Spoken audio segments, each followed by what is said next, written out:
Circo Arison, Mantova, feste natalizie. Siamo al circo con attrazioni esclusivamente ginniche, giocolieri, acrobati, magia e come nostra prerogativa abbiamo King Kong e il T-Rex, molto molto importante hai detto.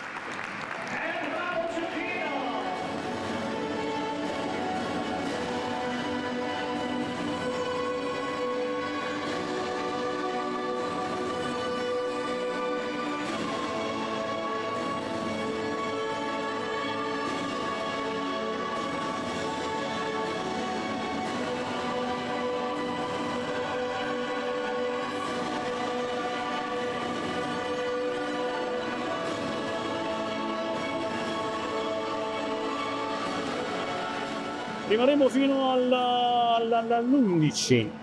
Sì, e all'11 presenteremo i nostri spettacoli, naturalmente sempre al gran completo. È uno spettacolo bello, giovane, divertente. Non mancate, mi raccomando, non mancate, Gli orari saranno tutti su Facebook, pubblicizzati dappertutto. I nostri volantini. I ragazzi sono tutti giovani, infatti ho detto che è uno spettacolo bello, divertente, ma soprattutto giovane, perché sono tutti giovani ragazzi.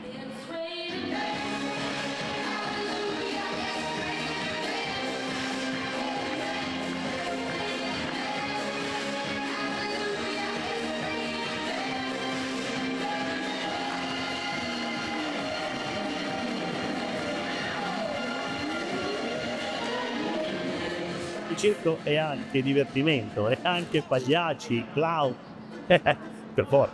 Abbiamo una prerogativa, non abbiamo animali nel nostro spettacolo.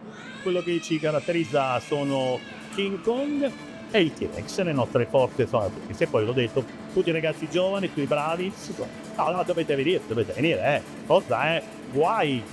Qui siamo qui a Mantova, nella zona, la favorita, zona commerciale, la favorita.